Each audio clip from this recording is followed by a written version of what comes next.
America ও ইরানের যুদ্ধের মাঝে এই প্রথমবারের জন্য ইরানের প্রেসিডেন্টকে ফোন করলেন ভারতবর্ষের প্রধানমন্ত্রী নরেন্দ্র মোদী। নিঃসন্দেহে পশ্চিমা বিশ্বের কাছে এটা বড় ধাক্কা, কারণ ভারত এই প্রথমবারের জন্য ইরানের পাশে শুধু দাঁড়ালো তাই নয়, ভারত কিন্তু ডিপ্লোম্যাটিক ভাবেও ইরানকে আস্তে আস্তে সমর্থন করতে শুরু করলো। কেন হঠাৎ করে এই পরিস্থিতি তৈরি হলো? কেন নরেন্দ্র মোদীর এই একটা ফোন এই পুরো বিষয়টাকে আরো অন্যদিকে ধাবিত করতে পারে, তার সবকিছু আলোচনা করবো আজকের এই ভিডিওতে।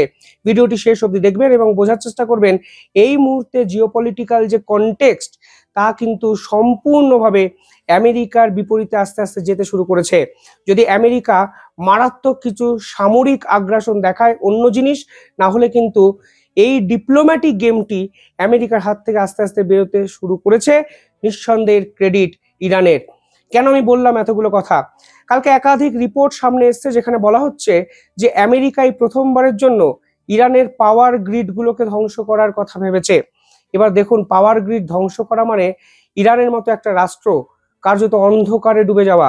অন্ধকারে ডুবে যাবে শুধু সিভিলিয়ানরা সেটা নয়, ইরানের অফিস আদালত মিলিটারি সেক্টর সমস্ত কিন্তু পাওয়ারের অভাবে বন্ধ হয়ে যেতে পারে, এবং ইরানের যে সোর্স অফ রেভিনিউ যেটা হলো অয়েল প্রোডাকশন, গ্যাস প্রোডাকশন, সেই সমস্ত কিন্তু এক ঝটকায় ধ্বংস হয়ে যেতে পারে এবং হিউজ ক্ষতির সম্মুখীন হতে পারে ইরান।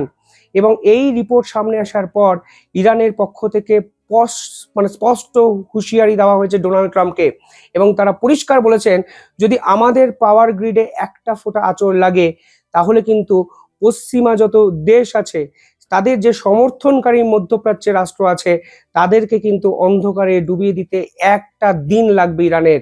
অর্থাৎ আমেরিকা এবং ইরানের এই যুদ্ধে মিডল ইস্ট গাঢ় অন্ধকারে ঢেকে যাবে। সেই চেষ্টা যদি আমেরিকা করে তো welcome, they can do it. ফলে ইরান আসলে বুঝে গেছে আমেরিকা শুধুমাত্র ইরানকে ধ্বংস করতে চায় সেটা নয়, মধ্যপ্রাচ্যের যে পরিস্থিতি তা কিন্তু সম্পূর্ণভাবে বিগড়ে দিতে চাইছে, লণ্ডভণ্ড করতে চাইছে, এবং যে শান্তির প্রতিষ্ঠা মধ্যপ্রাচ্যে করার চেষ্টা, বহুদিন ধরে করার চেষ্টা বিভিন্ন রাষ্ট্র করেছে, আজকের দিনে দাঁড়িয়ে সমস্ত কিছুই কিন্তু বড় প্রশ্নের মধ্যে কিন্তু চলে এসছে। আমেরিকা ইরানের ডিস্যালিনেশন সেক্টরকে ধ্বংস করার কথা ভেবেছিল। অর্থাৎ মিডল ইস্টের সমস্ত দেশের কিন্তু যে যদি ওয়াটার জেনারেট সিস্টেম দেখেন, দেখবেন এটা সেন্ট্রালাইজ সিস্টেম, কারণ সেই দেশে কিন্তু কোনো নদী নেই।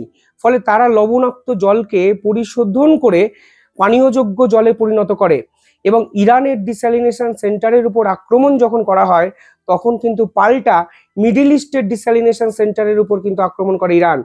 অর্থাৎ ইরান আসলে আমেরিকার বন্ধু রাষ্ট্রগুলোকে শেষ করে আমেরিকাকে হুঁশিয়ারি দিচ্ছে, এবং এদের গেমটা হলো মধ্যপ্রাচ্যের সেই দেশগুলো থেকে দেশগুলো যেন আমেরিকার উপর প্রেসার ক্রিয়েট করে এই যুদ্ধ বন্ধ করার জায়গায় যায় বা আমেরিকাকে পিছিয়ে যেতে বাধ্য করে।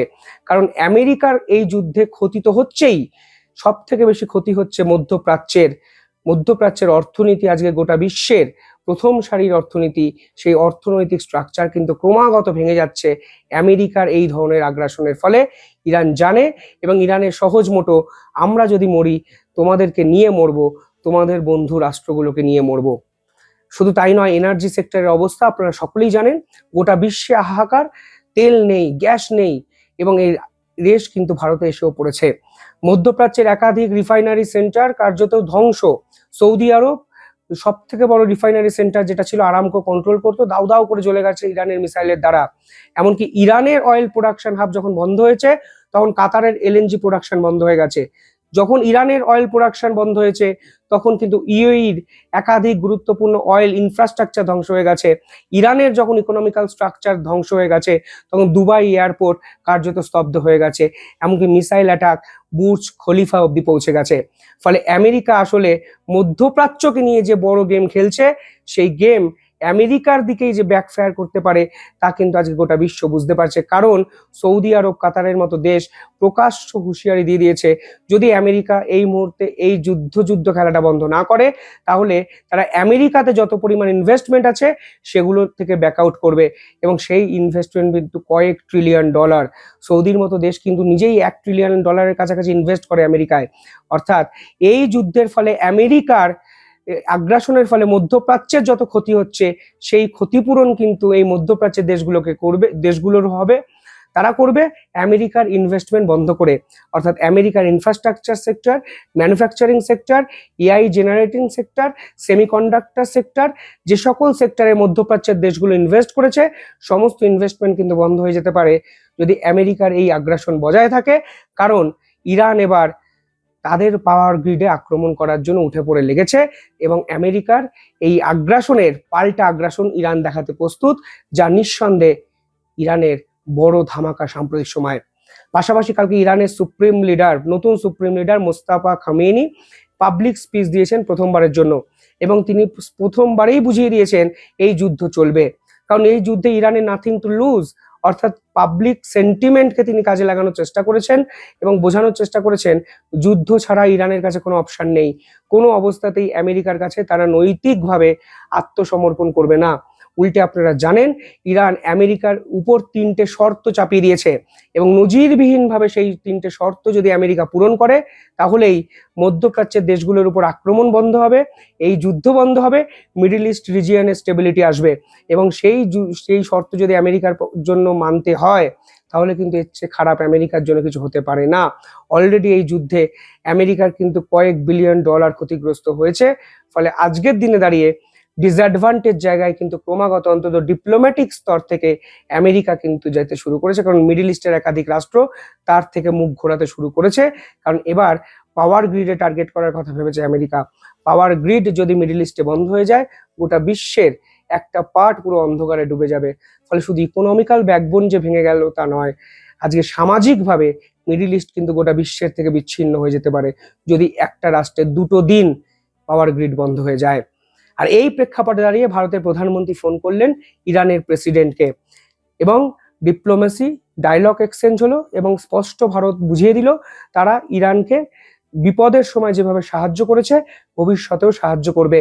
কোন বিপদের কথা বলা হয়েছে আপনারা জানেন, 3টে যুদ্ধবাহী জাহাজকে ভারত কিন্তু আশ্রয় দিয়েছে, অর্থাৎ ভারত বুঝিয়ে দিয়েছে মার্কিন আগ্রাসন যেভাবে চরম সীমা অতিক্রম করেছে সেটাকে ভারত সমর্থন করে না। কারণ যুদ্ধ হতে পারে সামরিক সেনা বনাম সামরিক সেনার, যেটা পাকিস্তান অপারেশন সিন্দুরে ভারতের সঙ্গে করার চেষ্টা করেছে, একই কায়দায় আমেরিকা ইরানের সিভিলিয়ানদের উপর আক্রমণ করেছে, কিন্তু ভারত দেখুন মিলিটারি ইনফ্রাস্ট্রাকচার ছাড়া কোথাও টার্গেট করেনি। কিন্তু আমেরিকা কি করলো, মিলিটারি সেক্টরকে শুধু টার্গেট করেছে তা নয়, অয়েল প্রোডাকশন হাবকে টার্গেট করেছে, এখন ডিস্যালিনেশন ওয়াটার প্ল্যান্টগুলোকে টার্গেট করেছে, এবার বলছে পাওয়ার গ্রিডকে টার্গেট করবে, যা ভারত কোনোভাবেই সমর্থন করে না। অর্থাৎ আমেরিকা স্পষ্ট আজকে গোটা বিশ্বের সামনে কার্যত তাদের দাদাগিরি মুখ থুবড়ে পড়ছে, কারণ একাধিক প্রভাবশালী রাষ্ট্র তাদের থেকে মুখ ঘুরিয়ে নিয়েছে। আর ভারতের ফোন যখন ইরানের প্রেসিডেন্ট কাছে পৌঁছে গেল তখন আমেরিকা বুঝে গেল এই যুদ্ধে ভারত আর পিছন থেকে খেলতে চায় না, সামনে এসে রাশিয়ার সঙ্গে তাল মিলিয়ে আমেরিকার মতো দাদাগিরি দেখানো দেশকে স্তব্ধ করতে চায়। ফলে সব মিলিয়ে আজকে নতুন সমীকরণ তৈরি করলো ভারত এবং এই সমীকরণ ভবিষ্যতে ঠিক কোন নতুন সমীকরণের জন্ম দেয় গোটা বিশ্বে সেটারও কিন্তু দেখার বিষয়। অসংখ্য আপডেট আসবে, আপডেটের ভিডিও আমি নিয়ে আসবো ইন্ডিপেন্ডেন্ট বেঙ্গলে। দেখতে থাকুন আমাদের চ্যানেলটি সাবস্ক্রাইব করে পাশে থাকবেন। ধন্যবাদ।